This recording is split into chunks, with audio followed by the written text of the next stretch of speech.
અરવલ્લી જિલ્લામાં પરિવર્તન આવશે કે પછી પુનરાવર્તન મોટો સવાલ છે અને તેની વચ્ચે મતગણતરીની શરૂઆત કરી દેવામાં આવી છે। અરવલ્લી જિલ્લા પંચાયત, તાલુકા પંચાયત અને નગરપાલિકાની જે મતગણતરી છે તે અલગ અલગ સ્થળો પર શરૂ થઈ ગઈ છે।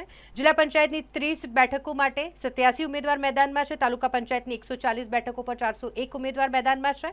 જિલ્લામાં બાયડ, મોડાસા, શામળાજી, એ સિવાય ભિલોડા, મેઘરજ, માલપુર, ધાનસુરા અને સાઠંબા આ તાલુકા મથકે ગણતરી કરવામાં આવશે। તાલુકા પંચાયતની 140 બેઠકોની ચૂંટણી 109 રાઉન્ડમાં તેની મતગણતરી થશે। નગરપાલિકાની 42 બેઠકો માટે પણ મતગણતરીની શરૂઆત 9 વાગ્યાથી કરવામાં આવી છે।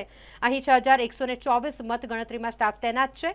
1500 જેટલા સુરક્ષા માટે પોલીસ જવાનો તૈનાત કરવામાં આવ્યા છે અને આ તમામ વ્યવસ્થાની વચ્ચે મતગણતરીની શરૂઆત કરવામાં આવી છે અને ત્યારબાદ જ આપણને ખબર પડશે કે અરવલ્લીના લોકો પરિવર્તન ઈચ્છે છે કે પુનરાવર્તન।